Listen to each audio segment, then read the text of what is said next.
Welcome to the second episode of Poetry and Story Inspired by Landscape and Myth. My name is Monica Corish. Tonight's writing is inspired by the Celtic festival of Imbolc, the arrival of spring, and by the myths and stories associated with Bridget.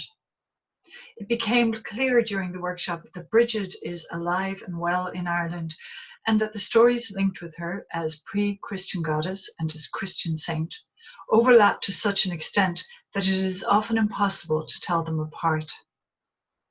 We start with a performance from Tara Boy Mooney, followed by a reading from Dermot Lahiff and Tom Sigafoos. Then we have a song, Cúnla, a 14th century song for children, performed by Tara and by Maggie Kilcoyne. We finish with readings from Shane Leavy, Paula Lahiff, Margaret Timoney, and myself. This event is a fundraiser for Northwest Stop, and you can donate through their website, northweststop.ie.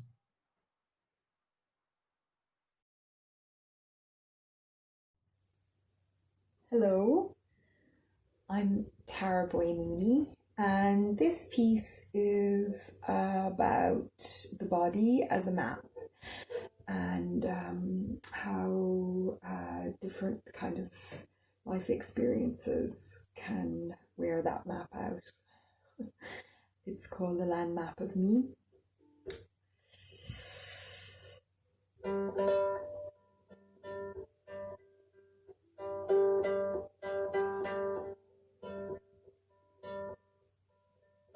A familiar topography of things.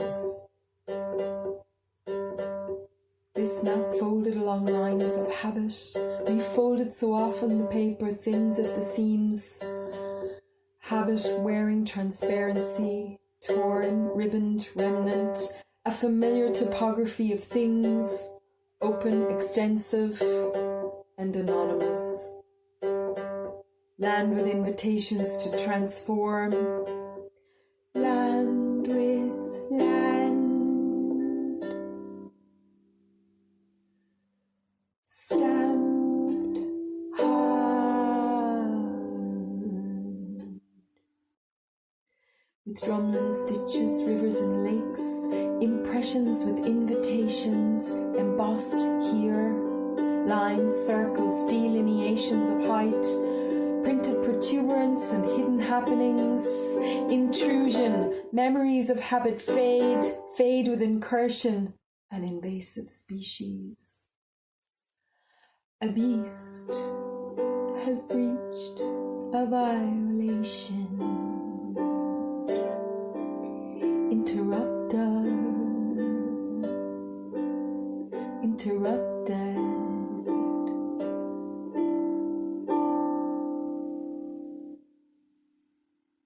Not marked on counterpanes to be folded away. Not neat, not known, hidden happenings made visible. One mark for a marksman, one location tattooed. One mark for a marksman, tattooed on the breastbone, an indelible clue in unfamiliar topography. Memories of habit once engraved are gone. Landless land.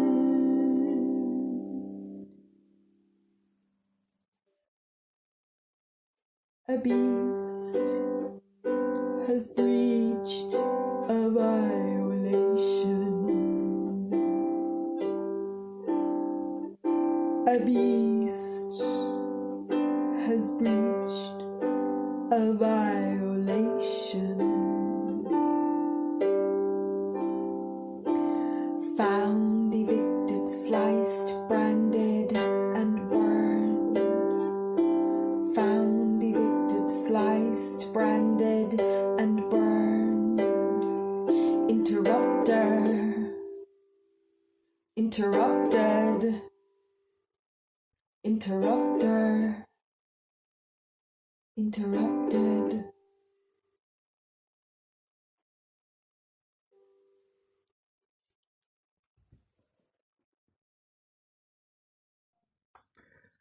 My name is Dermot Lahiff, and my poem which I'd like to read for you is my embroidered cloak.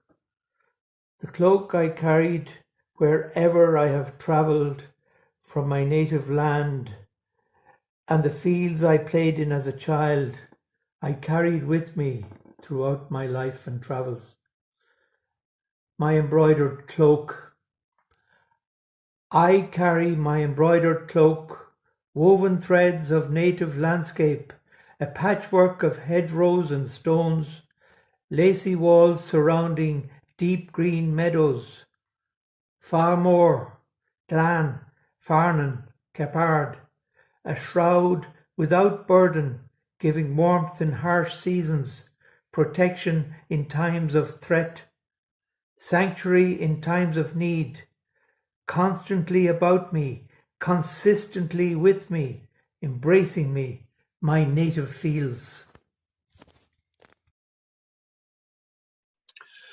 One of the best benefits of moving to Ireland is hearing the old Irish stories.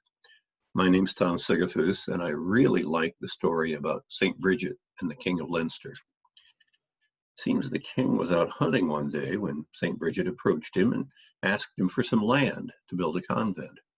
The king asked her how much land she wanted, and she said, "Oh, just as much as my cloak will cover." The king was amused. He said, "Well, if that's all you want, I'll bequeath it to you." So Bridget spread out her cloak, and it started to grow. It spread and spread until it covered the entire Curragh of Kildare, which is also known as St. Bridget's Pastures. Someone told that story here in our workshop at Imbolc, and it reminded me of another story I'd heard about St. Colmcille. When Colmcille arrived on Tory Island, the king rode down to the beach and challenged him. Said, "Who are you? What do you want?" Colmcille said that he wanted to build a monastery. The king said no. So Colmcille asked if he could just have a little bit of land, the land he could cover with his cloak. The king laughed at him and said, "Well, if that's all you want." But to get back to Bridget, there's a writer named Peter Tremaine who has given Bridget a new lease on life. In a series of novels and short stories, he has turned her into Sister Fidelma, the red-haired daughter of a chieftain with ecclesiastical sovereignty, and that gives her a level of power and authority that in those days was usually reserved for men. Fidelma solves mysteries, and she hauls dark secrets out into the light. She can speak to anyone, question everyone. She is fearless. She doesn't hesitate to engage in conflict, and she likes her beer.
Hi, I'm Shane Leavy. We discussed in our workshop the triple goddesses common in Irish mythology, and we wrote our names in the Ogham script. This is the poem that inspired. It's called The Fostering. Up past the hilltop at Knocknacree, I stand with my uncle at a slumped sheep when a mist rolls in, dense and drenching. Blast, he says. Go back to the quad bike for a light. I race back, bouncing between mounds of rushy green, but instead of the mud-splattered bike, I see a new valley, where a pillar rises like a stone snowdrop from the bedrock, and on it are carved 3 stone faces. I brush my fingers in the hollow granite eyes and mouths and shiver, then pick with chilled fingertips at lines of hacked ogham. I read in alarmed understanding. It says, The Fostering, for the goddess of high places calls for a child. Stunned, I hear a lamb bleat and calm. My breath reeds in steamy coils in my retreat. I turn, crack a shin on the mist-hidden quad bike, seize the torch and flee. It's like bobbing ahead on the rushy land. My uncle says, I thought you were lost. I say nothing, but think of the valley and the 3-faced goddess. Hello, my name is Paula Lahiff, and I want to read you my poem called Bridget's Fire. In Irish mythology, there is a story that the goddess Bridget comes into a circle of holy women who are making St. Bridget's crosses and encourages them in their work. This poem recounts the story. Bridget's Fire. 19 women pray with their hands. Heads lowered, they count the rushes, wrapping their thoughts around each stem, strong fingers bending them, just so. Each in turn stokes the fire as the incantations go round. Protect us from evil, they call. Give us light, they reply. And so it goes, the wrapping of each stem followed by incantation until the cross takes shape. The silence weighs heavy. The 12th voice is absent.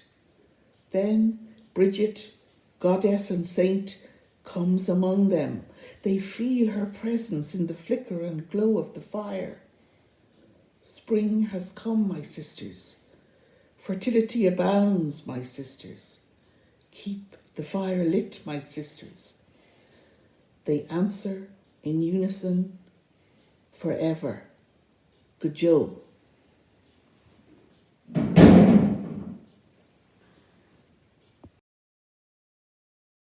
My name is Margaret, and this is a piece called St. Blaise.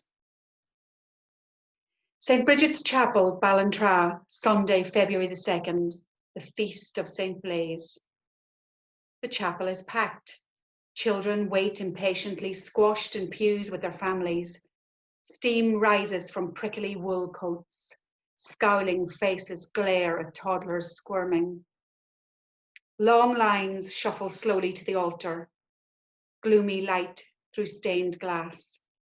Slanting dust, held in time. Chants rise and fall like smothered song. A priestly duo stand on high, facing their flock. The serpent-like stream of faithful approaches. The healing flame flickers. Afflicted children bare their thin white throats. Crossing candles click. We move along. Our faith holds strong. We return proudly to our mother's sides. Together we give thanks. We are the chosen ones, safe in the house of God. I wrote this story just before the lockdown was announced. I read it today as we take our first tentative steps toward the beginning of the ending. It's called The Air is Alive with Fear and Care. When people greet in South Sudan, they hold hands for many minutes, half an hour if the warmth is strong, the bond of kin or friendship. How is your mother, your aunt, your son, and your herd of cattle thriving? Did the speckled cow survive the difficult birth? Now the air crackles between us, friend or stranger in every nation. 2 meters, 6 feet, the length and depth of a coffin. I walk a narrow path in the woods, meet a man with an unleashed terrier. Will he step to his side, mirror my care? He does. We smile, we breathe a sigh. The air is alive with fear and care. On the lake, the swans continue their lifelong courtship.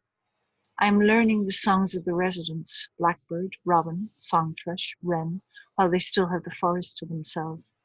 The evenings are longer by the day. Larks exhilarate, starlings murmurate, dark swirls against a clouded sky. There is no call to quarantine the birds. Soon the explorers will arrive from Africa, cuckoo and swallow, the creaking corncrake, not yet extinct. Our small island will levitate with their cacophony, their mating joy. They will tell again their noisy stories, how they navigate by star maps and the magnets in their eyes. Leave us our green walks, I pray. O makers of the rules of wise restraint, let me be close to the wisdom of hazel. Let me watch your leaves unfurl out of the cell of winter. I can do this, I tell myself. Cocoon, lock down, self-isolate. And if they say I cannot walk between the trees, there is still my garden, small and unruly, in need of love. I can do this, however long it takes. If every day I can rinse my heart clean of fear. If I can fill my lungs with the forest god's green air. As you can see and hear, our readings were recorded on phones, on iPads, on Zoom, in bedrooms and fields and gardens. That last piece from me was recorded in my back garden at 6 a.m. before the traffic started. The original plan, pre-coronavirus, was that we would read together at the Glens in front of a live audience. Instead, we have been on solitary learning curves, grappling with unfamiliar technology. We are very grateful to Cormac Carroll and to Jonas Dello for smoothing the ragged edges of our videos and for silencing the wind in our recordings. We also thank Brendan Murray, Artistic Director of the Glens, for his encouragement and support, and we hope you can join us again next Friday night for poems and stories inspired by Baoth.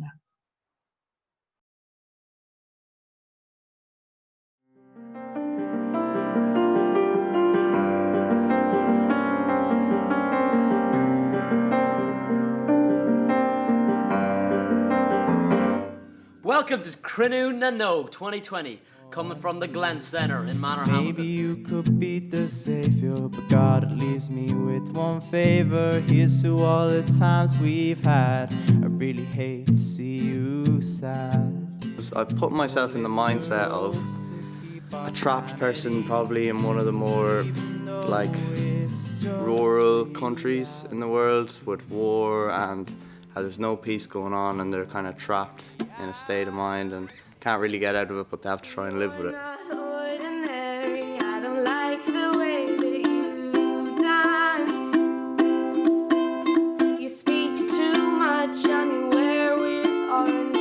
Orange Trousers is a song I wrote about a girl in my school who just didn't like me. And I couldn't think of a reason why, because I never did anything to her. So I kind of just imagined what the reasons might be. And that's where the song comes from. The name of the song is Spine of No Bone.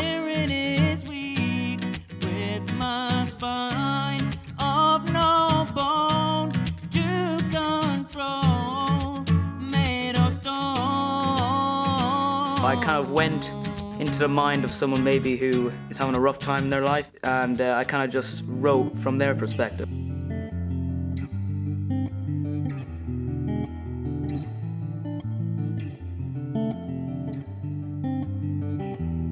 It's the first time I've been involved in it, and obviously it's a bit different because of the whole situation. Very different this year, seeing as obviously you can't do the open mic, which is always, it's a good laugh each year and it's great to showcase your talent, especially for all the youngsters here with the amount of talent we have. So yeah, it's different, but you got to deal with it, as I said in the song, you know.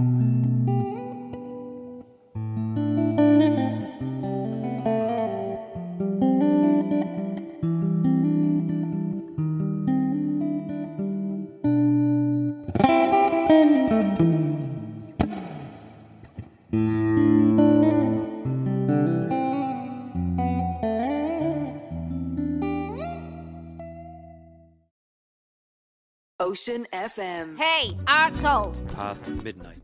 To leave the ever They were all after me on account of what I'd done to Mrs. Music. Join us every Thursday at 9:30pm on Ocean FM for Arts Northwest. Produced and presented by the Glens Arts Centre, Manorhamilton.